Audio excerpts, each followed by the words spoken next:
right. Good afternoon, everyone. My name is Jamie Vogel, the VP of Sales and Marketing for Transportation Impact, and welcome to our next episode of Let's Talk Ship.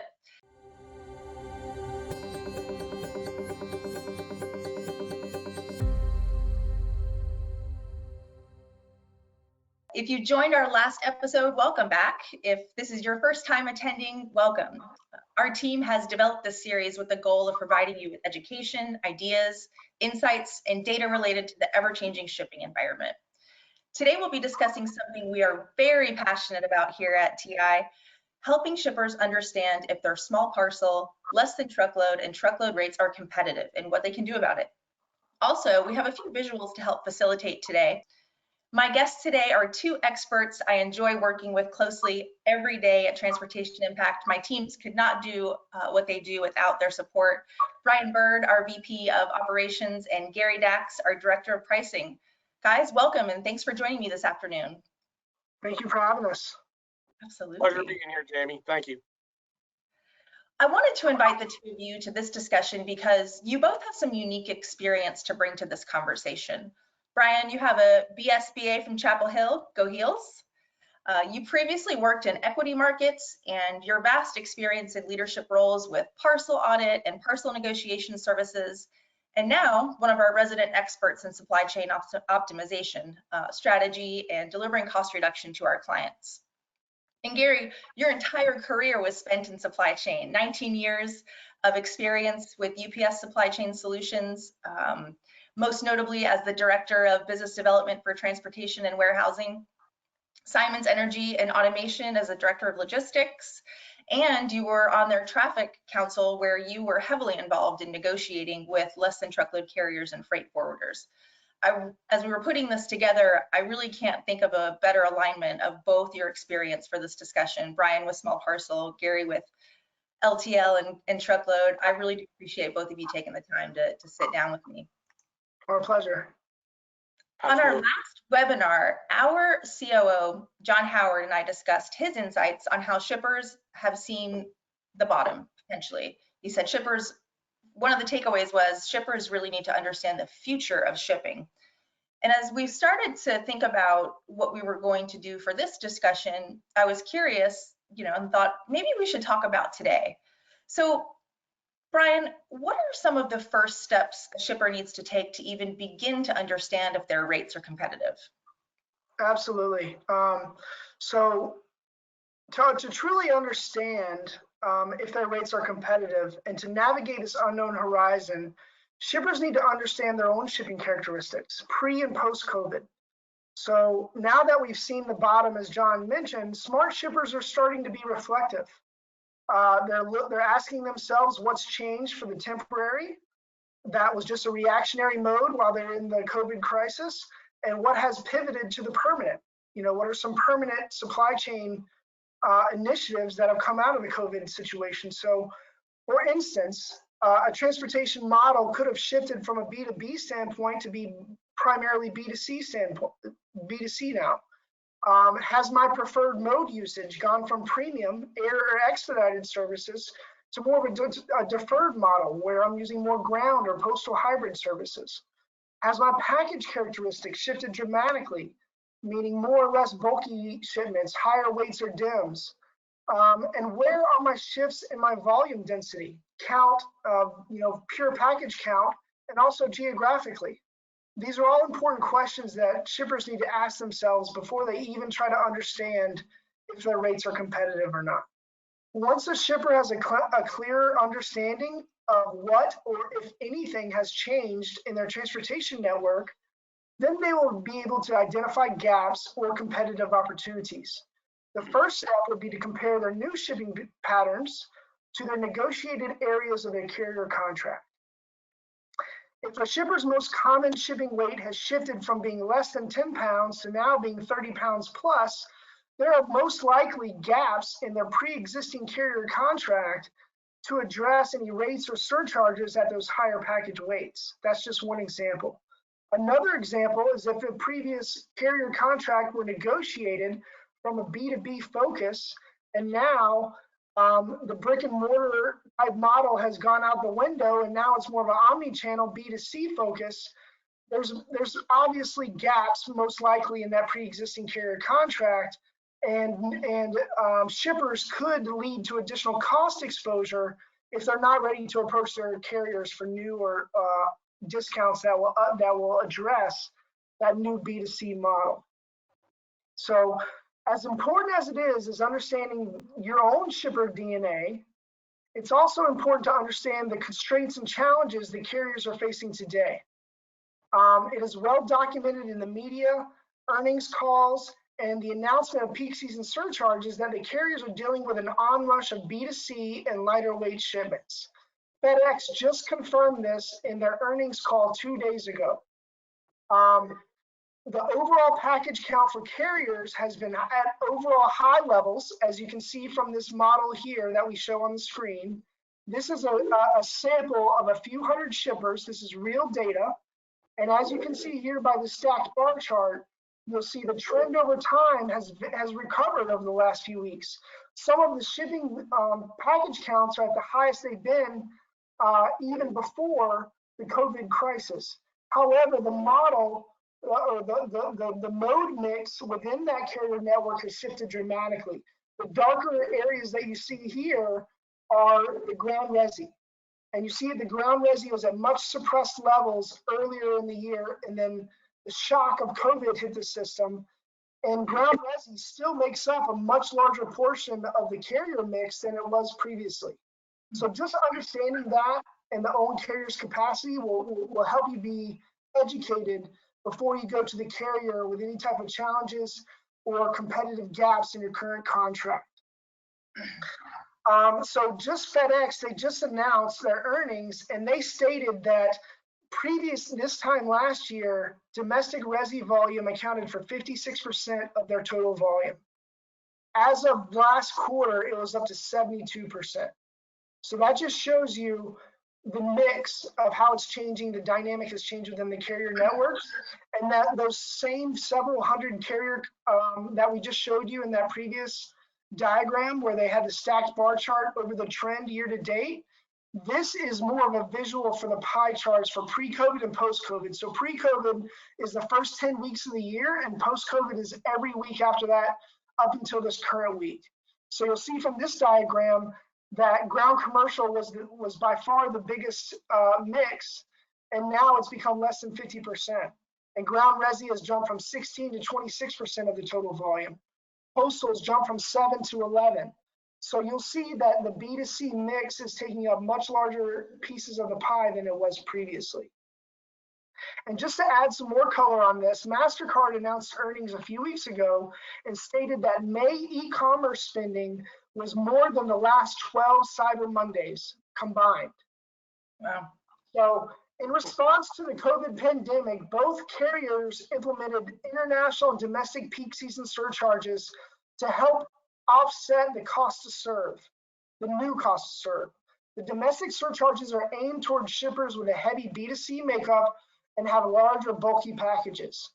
These are the areas that are currently straining the carrier networks and subsequently would be the toughest areas to negotiate in the current environment. Yeah. Excellent points, Brian. Wow, 12 Cyber Mondays combined. That's crazy. We're seeing those same points you just described, Brian, not just in the small parcel worlds, but also a little further up the supply chain, right, Gary? Yes, Jamie, yeah. At this time, we are seeing some capacity starting to return at pre-COVID levels. I'll break it down by LTL and truckload. The LTL carriers are experiencing some capacity constraints, and the service is being suffered by that. And one of the reasons is a lot of the policies and procedure changes to prevent the spread of the COVID, the PPE. They have to close down a little early, a lot more cleaning. But as a necessity of transportation, they're open. They furloughed a lot of drivers. They're starting to bring drivers back, started this week on that. So it's a good point, but I think it's going to take another week or two before they're fully staffed on the LTL side. On the truckload side, Surprisingly, the truckload carriers, they've had a surge on rejections on the outbound tenders, which is very surprising. I think this was reported last week as much as 12% of the outbound tenders are being rejected. I believe this is majority of the B2C, the e-commerce, but we are still seeing some excess capacity. Carriers are reaching out to us as well to fulfill some of those needs on the truckload side. Looking forward, Q3, I believe that things will get stronger. There is a little gap in the supply chain from the, let's say, the Christmas rush coming on earlier and earlier every year, stuff coming out before Halloween. So there's a lot of blank sailings going on right now in ocean freight coming in. So there's a little gap there. But I think that rush is going to start in late July, early August, getting those vessels full of goods for the holiday season. Yeah, absolutely. And the FreightWave CEO posted a visual of outbound tender volume, and with that on the rise, to your point, I anticipate a rise in tender rejections. LTL carriers are going to shop around for the best rates they can. So, to our audience and shippers, don't wait to lock in contract rates. That's my advice. But this all starts, a shipper digging into this, what you've described, Gary, and what you described, Brian. It really all starts with data. And when I think about how we've engaged with prospects and clients over the years, data is a real challenge for organizations. Accessing the data, is it right? Is it the whole picture? Who do I even ask for the data? What time frame should I be looking at? So, Gary, who in an organization should be involved in gathering and understanding the data? Good question. We see that a lot when we go out and we are engaging with the customer.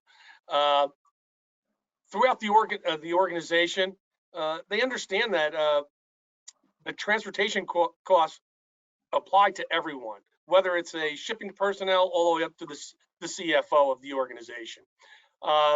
Regardless of the size, again, it does have a direct impact costs on your bottom line. So when we see this engagement with a client, where do you go to get it? Do you have a freight payment provider? Does it go to a finance and accounting person? Those are the two areas that we see most popular right now.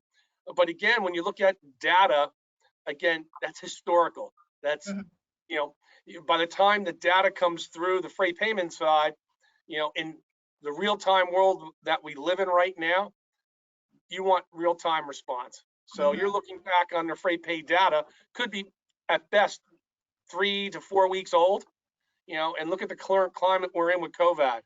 The rates now, it's definitely a shipper's market. Rates are low.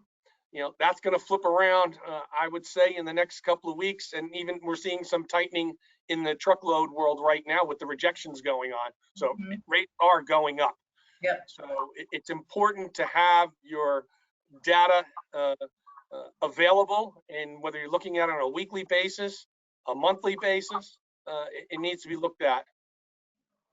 Absolutely. And to echo what Gary's talking about from a parcel perspective, depending on the structure of the shipper's organization, the logistics, procurement, finance teams could all play a role in a parcel carrier negotiation.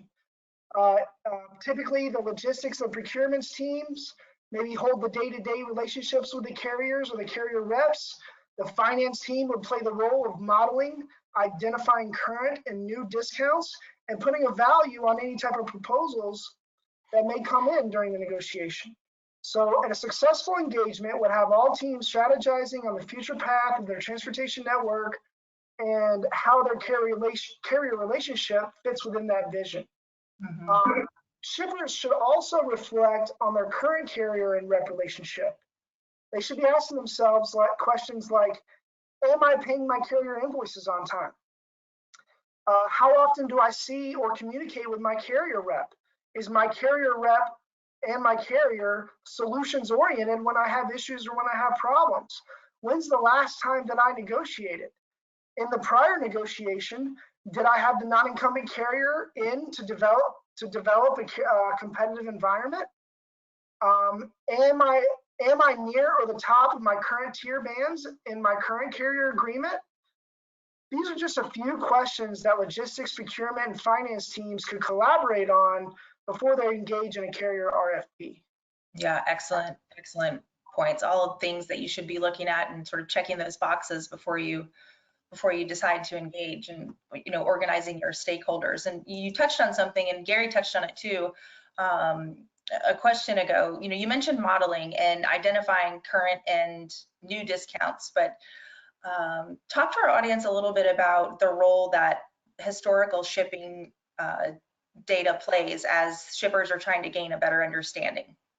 Yeah, parcel data is a little bit closer to real time than the LTL and truckload data that Gary's mentioning through a freight pay provider. So historical information in the parcel is very important because it'll help you, number one, identify and understand your pre-COVID model and your post-COVID model. So going back to what we talked about in the beginning of this webinar, that's step number one, is you got to understand where you stand today and where you're going to be in the future. But historical information will help you paint that picture. And historical information, number two, is important to model the projected cost moving forward of engaging in the RFP and getting those carrier proposals. And then number three, every non-incumbent carrier is going to want a historical data sample, a package level detail sample in a potential negotiation before they're going to give a bid. For them to give a sophisticated bid, they're going to be asking for a parcel sample. So you're going to need to come up with some type of historical sample anyways for that reason alone. So you're probably asking yourself, and the viewers here, where can I get my historical information on the parcel side? Well, the best place to find that is with UPS and FedEx is through their billing portals. Assuming that you're signed up for electronic billing, which 95% of the shippers are today, they have portals. UPS is called UPS Billing Center and FedEx is called FedEx Billing Online. Both of those portals archive the shipping information for at least up to the last 12 months. And you can also go into FedEx Reporting Online and grab a package level detail sample there, and that will go up to the last 2 years. So FedEx has two portals that you can use, UPS has one, but each of these portals can be used to get your historical data sample to do your pre and post COVID model, to model any type of financial impact through re-rating new discounts and old discounts, and then also to give that sample to the non-incumbent carrier so they can get a bid on it. Brian, you're exactly right. 12 months of data is extremely important. Not really right now, like pre-COVID, the last 3 months, but 12 months of data, year over year data, provides you trends such as volumes by the day of the week. Are you shipping early on Mondays because of the weekend? You're getting a lot more orders, or are you heavy on Thursday and Friday with orders coming through the week? Same thing with month end, your spikes. Traditionally, most shippers have more than 50% of their shipments are within the last 10 business days of the month. It could spike up to 75%. So that type of 12-month data will reflect those trends going forward and help you out. Now, in events of, let's say, a major disaster, whether it's a hurricane or a tornado, you have those spikes as well, but you certainly can identify them in your 12 months worth of data. Yeah, which is, as you guys pointed out, vital for the modeling that Brian touched on. Gary, what about where the data comes from? What role does technology play in a shipper understanding? Oh, Jamie, it plays a major role. Technology. Again, we're seeing now blockchain coming in, more real time. Freightways has it. Again, your TMS having all your data more real time as you tender the load and it ships, you have those rates already in play there. Again, as I mentioned previously, your freight payment data at best is 3 to 4 weeks old already. So you can't really rely on that too much going forward in the current environment we're in right now, because those rates might not be the same next week if you're looking at that. So it's very important. Again, as I mentioned, they're coming from TMSs now, is primarily so you get the more real-time information and blockchain or digital type of blockchain as they're calling it now. You know, but where is it stored? Again, a lot of shippers I see don't have that technology, and that is a huge gap. So if they're not on a TMS system, the next best thing is the freight payment data. Well, do you have a freight payment service? Or do you have to go to your accounting group and they have to then provide you paper invoices to do any type of analysis, which we feel that pretty much every day, Jamie. There you go. Absolutely. So yeah, Gary, those are all important questions to ask. The shipper should be asking themselves. On the parcel side, the usefulness of technology really depends on what's accessible at the shipper's fingertips. ERP technology may be less relevant than, say, a TMS reporting. TMS reporting could also be a substitute for the billing data that I just previously mentioned, those portals, assuming that the manifest data does not have any carrier billing corrections. These corrections will be things like invalid addresses, incorrect weights, improper dimensions, improper resi versus commercial designation at the manifest, et cetera, et cetera. At the end of the day, the most useful data is probably the shipping data directly from the carriers' websites, the parcel carriers. That's what I would use before I used any TMS data. Other technologies that could be used are BI and modeling tools that would structure and categorize shipping data that would easily identify pattern behavior, some of the same patterns that Gary just talked about on the weekday or the month over month type of trends. And that would empower the shipper to start making educated decisions. The more that you know about your pre and post COVID environment with the shippers and your own shipping DNA, the better, the more empowered you are to operate from a leverage standpoint. Someone within the organization may also be tracking some sort of shipping KPIs, maybe whether it be time and transit KPIs or cost KPIs or volume KPIs of certain facilities or to certain geographical locations. Those KPIs, what's important to those other stakeholders within the organization, are very useful in a negotiation and could help understand old versus new standards in terms of volume, service, and customer satisfaction. So really trying to dig down and understand that would really empower the shipper to go into negotiation with a lot of firepower. Absolutely, and good strategy. So I'm so glad that you mentioned KPIs. It's an important part of any business for accountability purposes, but the challenge for a lot of shippers we talk to centers around how to create those KPIs.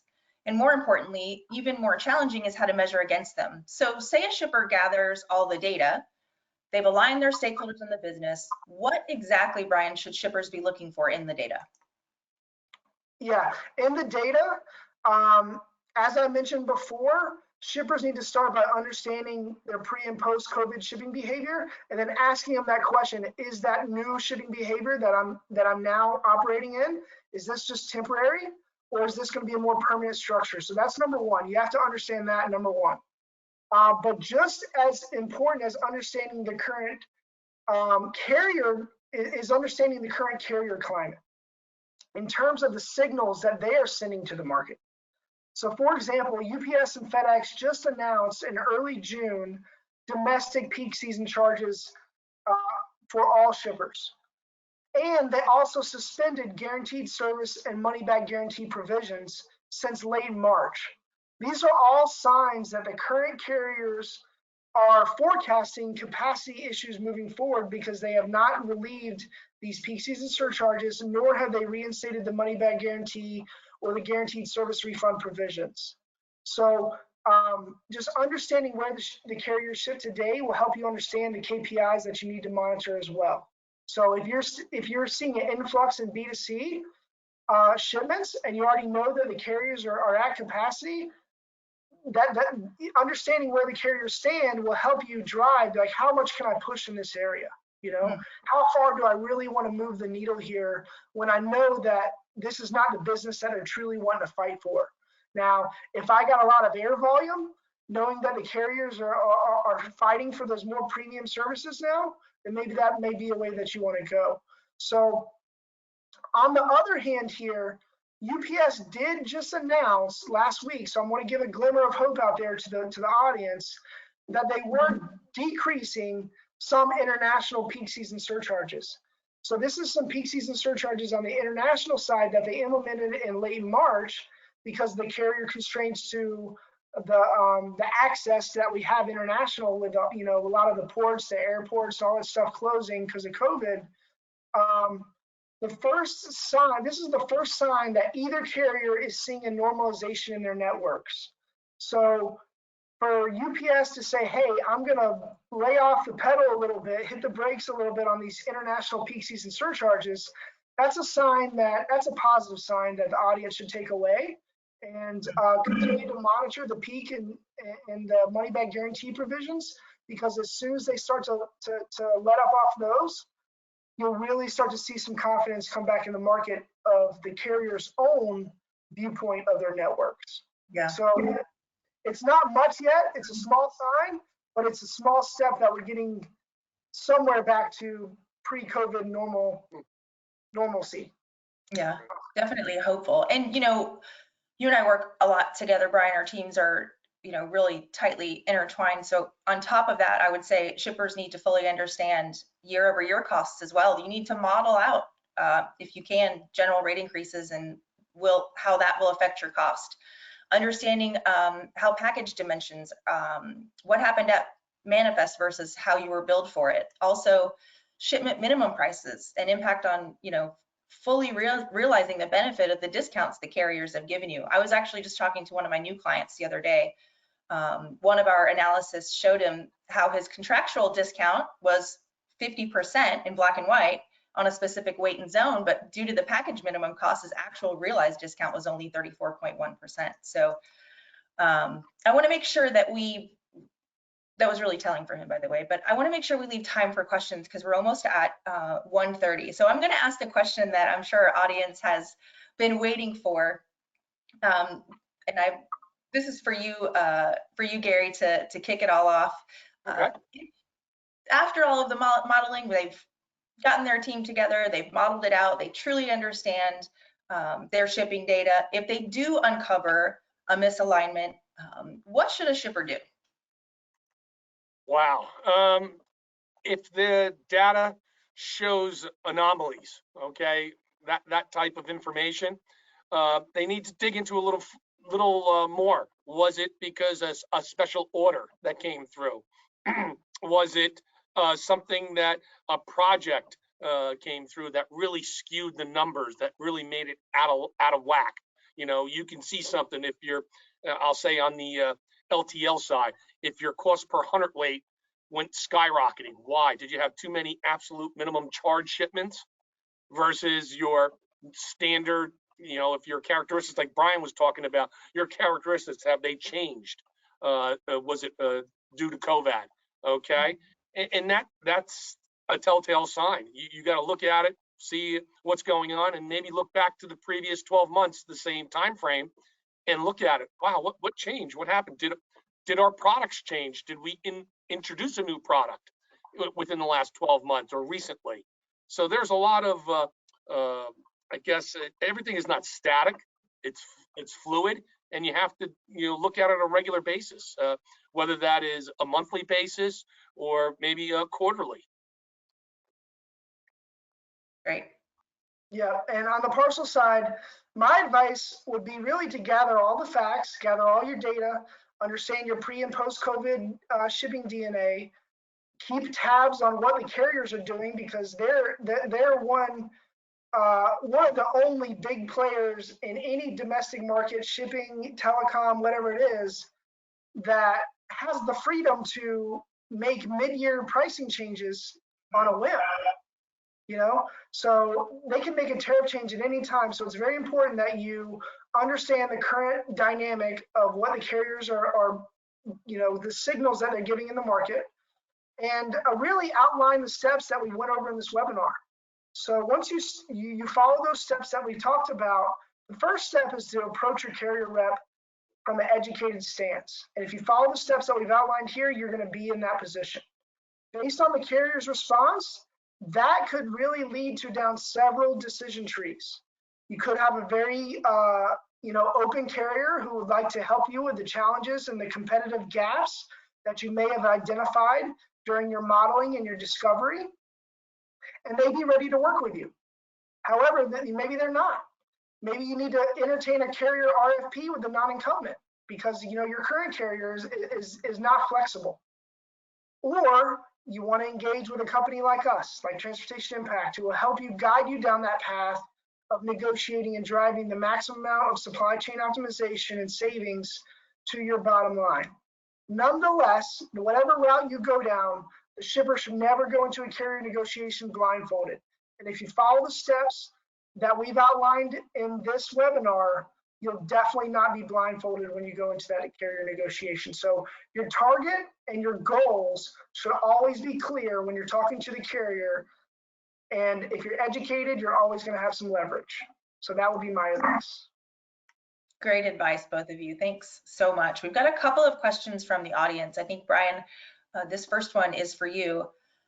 I read recently that FedEx is over capacity on the parcel side and UPS is poised to take up that slack, but I've also heard UPS is over capacity.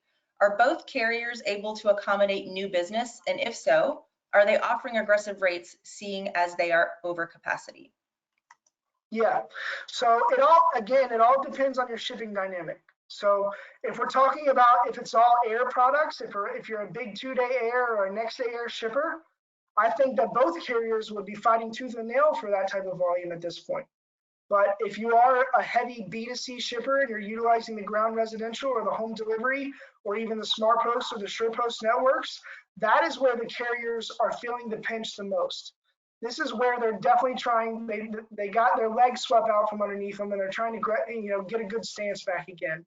Hence, both of them have implemented peak season surcharges. What I do know from the signals that both of the carriers are saying is that, so for example, on UPS, you have to be shipping to be implemented with a peak season surcharge with SurePost, you have to be shipping above 25,000 or more packages to even for that peak season surcharge to even get triggered. So it's really focused on the really large shippers out in the marketplace that are feeding a ton of volume into that new network. However, SmartPost, the FedEx equivalent peak season surcharge, is on every SmartPost package. So if you're a UPS shipper, you have to hit some type of trigger to even be getting posed this surcharge. With FedEx, you just got to be shipping one package and you get hit with this surcharge. So the signal is in the marketplace, just that signal alone, using that as an example, UPS is better aligned. They're signaling to the market that say, hey, I can take on that capacity. FedEx is saying, hey, I can take on that capacity, but there's going to be a higher cost to serve. So to go back to that viewer's question, it does look like that UPS is better poised in the current environment to take on that volume right now if it's more of a resi focus. Mm-hmm. So this question is probably for both of you. Gary, I'll let you take it first. It's been 2 years since I negotiated my freight and parcel agreements. With all the changes in the market, how can I know if my discounts are still appropriate and is it a good time? Thanks, Jamie. 2 years ago, 2018 was a high volume year in the trucking industry from an LTL and truckload perspective. So those rates were probably high, speaking at an advantage from right now looking at it. I would say the market right now is good for an RFP to go on out. I would look at your KPIs, look at your cost per pound, look at your cost per mile, things like that, type of characteristics on your freight. I would recommend, if you, at this time, if you haven't had it in 2 years and the carriers aren't coming to you, they're probably sitting fat and happy. So I would recommend going out and look at an RFP. Great point. Yeah, on the parcel side, if it's been 2 years since you renegotiated, you definitely need to be taking a look at your supply chain model now. You've been through 2 different 2019. You've been 2 years of GRIs, so 2 different years of rate increases. The most last year was the most dramatic increase in some of the surcharges like DAS, additional handling, large package surcharge. All of those things could, not just from even a rate perspective, but from a surcharge perspective, could really change the dynamic of your supply chain model and your cost model now. So without a doubt, if you haven't looked at it in 2 years, it's definitely time to maybe take a glance and make sure that you still are properly aligned with the same focus that you had in the 2018 negotiation. And especially after COVID, every shipper in the marketplace should be taking a deep dive. And now that the waters are starting to settle into their own parcel model and asking themselves those same type of questions. Yeah, absolutely. And you were just talking with one of our strategic partners yesterday, Brian. We're on the heels of another general rate increase, and it's going to be here before we know it. And all signs are pointing to another dramatic increase. Yeah, I don't want to get ahead of myself on a future webinar or a future talking point, but without a doubt, the 2021 GRI announcement will probably be the most important and pivotal one in probably the last 10 years. Mm-hmm. Yeah. With the dynamic, everything was shifting toward more of a B2C model, but everything just got accelerated fivefold in COVID.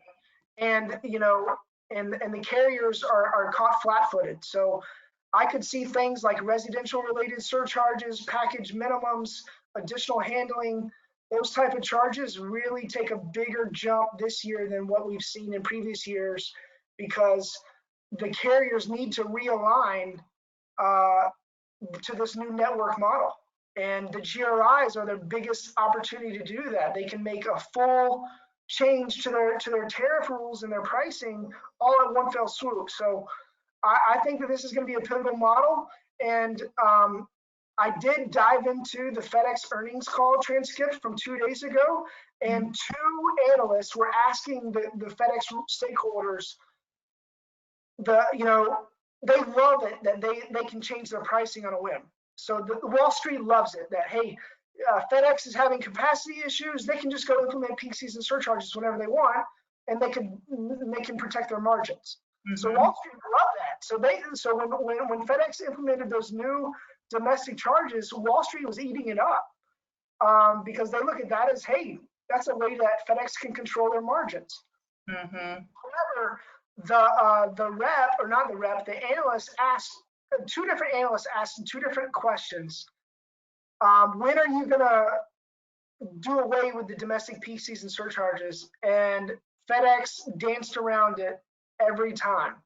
So that tells me that these FedEx domestic peak surcharges could be in place until 2021, until the carrier has another opportunity to bake those new peak season surcharges back into the GRI announcement, and then they'll go away. But nonetheless, FedEx did mention twice during that call that more peak season surcharges are coming in November and December as well. So yeah, this stuff's not going away. You got to educated shippers need to keep a pulse on these announcements and the signals that the carriers are giving to the market. But 2021 is definitely going to be an important announcement. It will be, for sure. And I think we've got time for one more question. Brian, this one's for you again, another small parcel question. FedEx extended grace periods until early August, and UPS did the same on a case-by-case basis. Are they planning on extending these grace periods due to the continuing economic situation, do you think? I think it's probably going to be a case-by-case basis. I think that as the graphic that we saw, both of the carrier networks are at high volume levels. But some shippers are still being depressed from this market. I mean, we have people that are in the restaurant business. We have people that are in the wedding business and event planning business. Some of these industries are going to take a lot longer to recover than other industries that are. So FedEx, I think FedEx took the stance, and UPS also took the stance that, hey, we'll give a blanket grace period just to appease all of our clients until August. And then in August, we're going to reassess on a case-by-case basis. So it all depends on how you're acting currently. Are your volumes recovering or rebalancing to pre-COVID levels? And if they're not, then you definitely need to have that conversation with your carrier rep to see if you can get some additional relief. Yeah, for sure. And we see this every day, right? The carriers, as long as those lines of communication are open with your carrier rep, they're willing to work with you, and be a good partner. So thank you for that. Well, excellent advice today from both of you. I really appreciate you being here. For the audience, this webinar will be available post this call via our follow-up email, as well as our website. Those who provided their mailing address along with their registration will be mailed a professional Ship Talker pin. And we thank you for being here. And if you did not provide your mailing address, you can simply respond to our follow-up email to receive one if you'd like.